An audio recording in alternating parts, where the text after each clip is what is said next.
présentez-nous d'abord. Oui, je m'appelle Abdoulaye Soumaré. Je suis l'homonyme du général Abdoulaye Soumaré.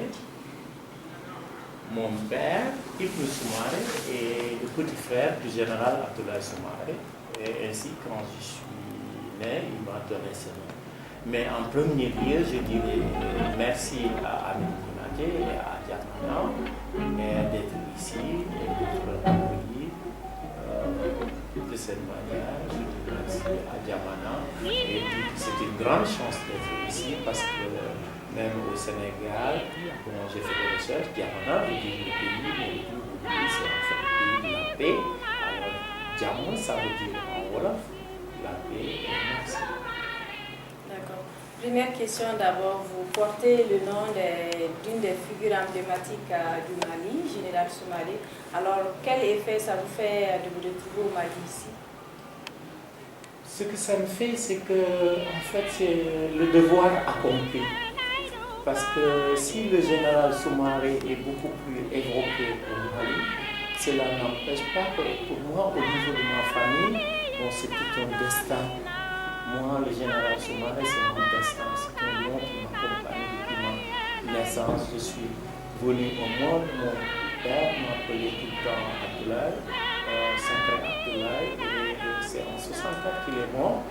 Et depuis lors, en fait, c'est sur moi que repose le souvenir de Abdoulaye Soumaré. Et j'ai essayé tout le temps de porter ça avec bravoure.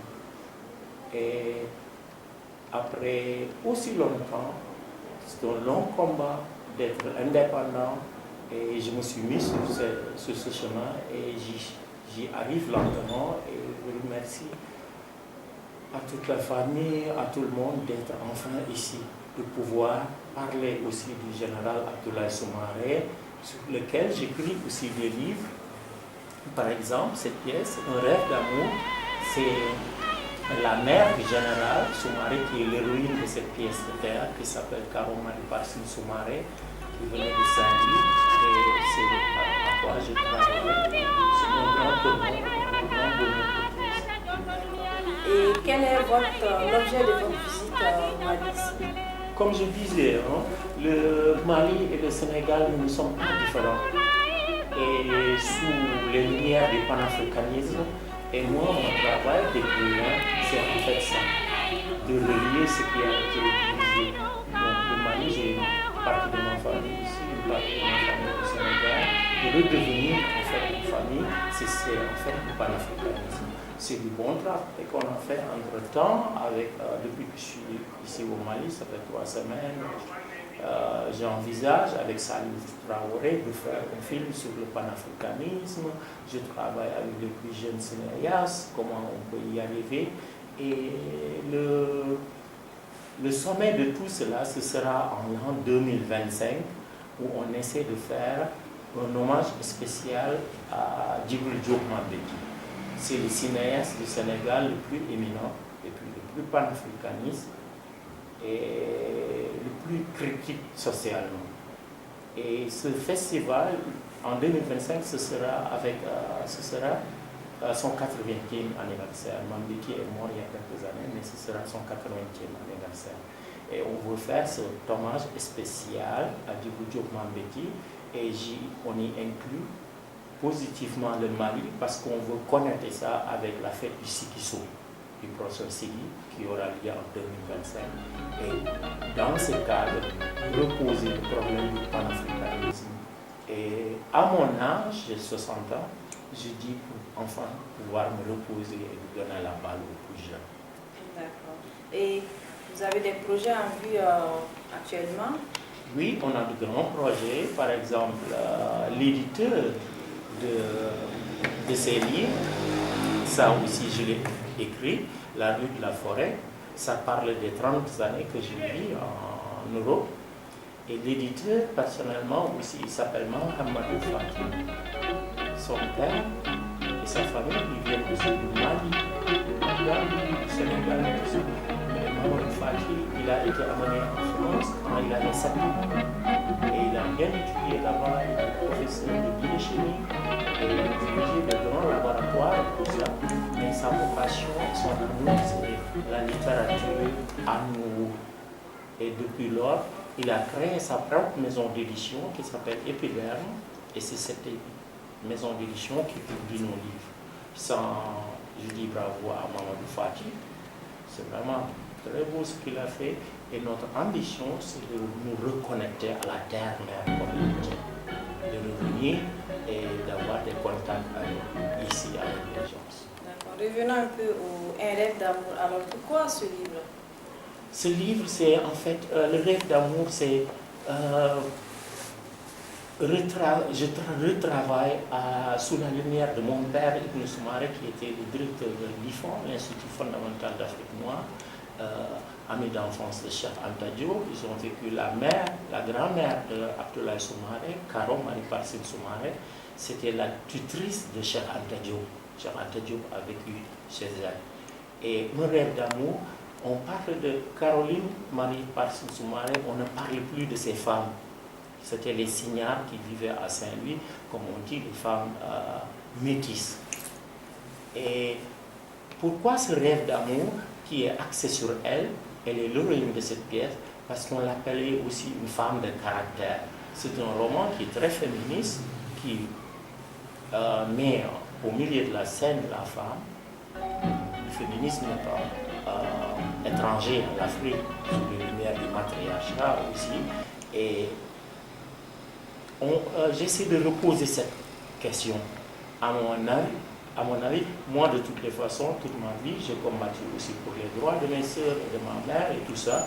Et je repasse la balle tout simplement aux prochaines générations sous une pièce de théâtre qui retravaille aussi bien l'histoire néocoloniale que l'histoire coloniale. D'accord. Est-ce que la pièce théâtrale, le public africain l'a découvert?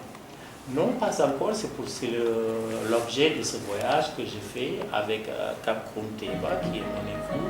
C'est elle qui a fait les illustrations et qui en fait finance même le voyage que l'on fait ensemble parce que tout ça c'est bien d'elle. L'argent qu'on investit dans ça, c'est une partie de son héritage d'un ami à elle qui lui a légué une certaine fortune avec laquelle on peut faire ce voyage et tout ça.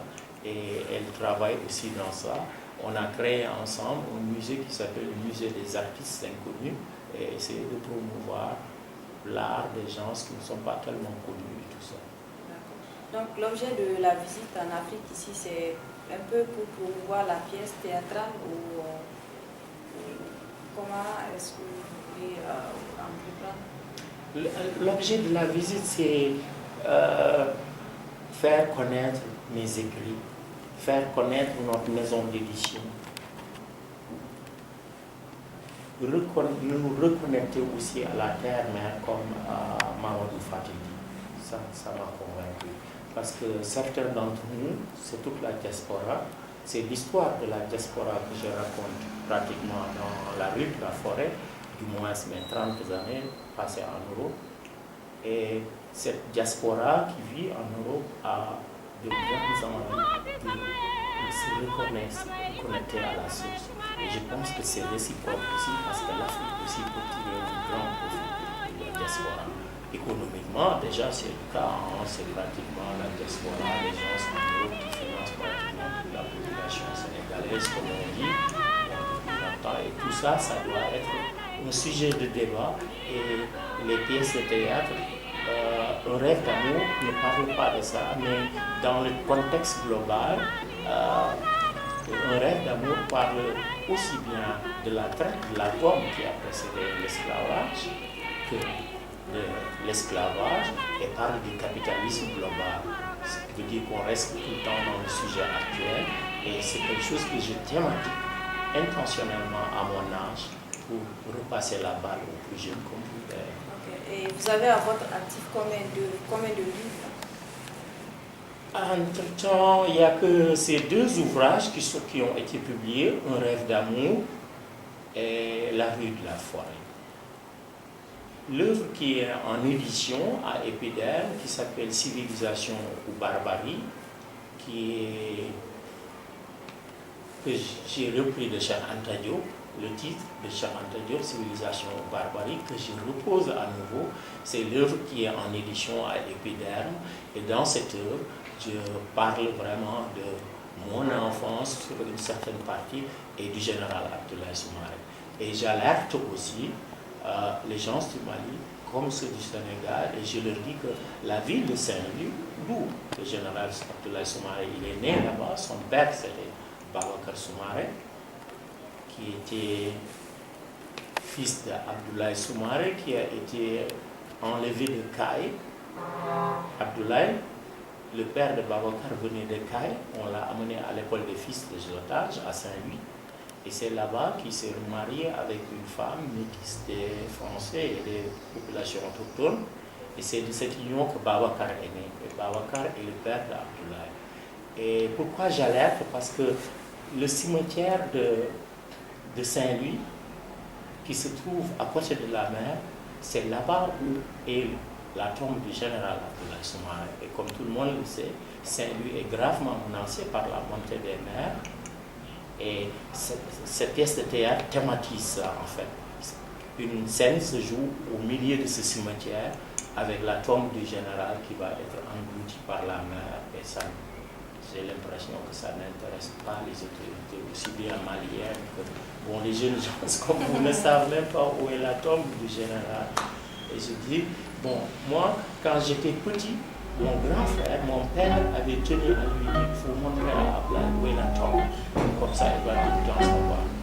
C'est pour cela que je sais toujours encore où est cette tombe. Mais maintenant, je voudrais dire aux jeunes gens aussi. Elle se trouve où? Elle est à Saint-Louis du Sénégal. Et ouais, au milieu de ce cimetière et la mer qui avance partout, c'est ce que je thématise même dans cette pièce. Vous avez parlé du retour à la source, comme on dit. Comment est-ce que, selon vous, la jeunesse africaine doit faire face aux nombreux défis dont le continent africain est confronté? Oh là, j'ai qu'un simple conseil à dire à la jeunesse africaine, c'est d'être au niveau de la citoyenneté mondiale,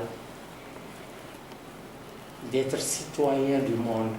Parce que je me dis, c'est un simple conseil, parce que je ne veux pas tellement donner de conseils à la jeunesse, je veux qu'ils deviennent eux-mêmes.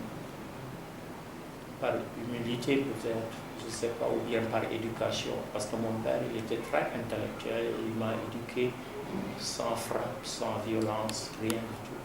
Ma mère, pareil. C'est pour cela que je ne peux pas dire à la jeunesse quoi faire, mais je leur donne ce conseil d'être au niveau de la citoyenneté du monde. Et pourquoi? Parce que toute cette trajectoire, même dans le rêve d'amour, c'est dédié à Marie-Olympe de Gouges, que beaucoup de gens aussi ne connaissent pas. C'est à la mémoire de Marie-Olympe de Gouges, auteur de nombreux écrits en faveur des droits civils et politiques des femmes et de l'abolition de l'esclavage. Marie-Olympe de Gouges vivait pendant la Révolution française. Et elle avait eu le courage de défendre les esclaves et de réclamer leur liberté. Et pour cela, elle fut amenée à la guillotine.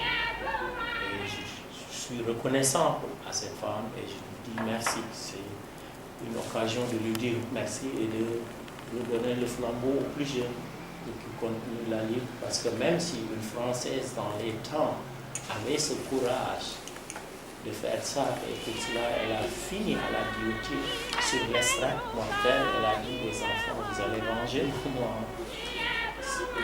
C'est pour cela que je dis à la jeunesse mondiale, à la jeunesse africaine, d'être à la hauteur de tout le monde et d'être là.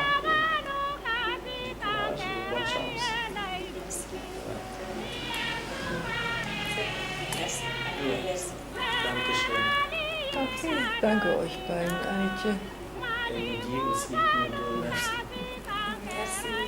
Okay, and close.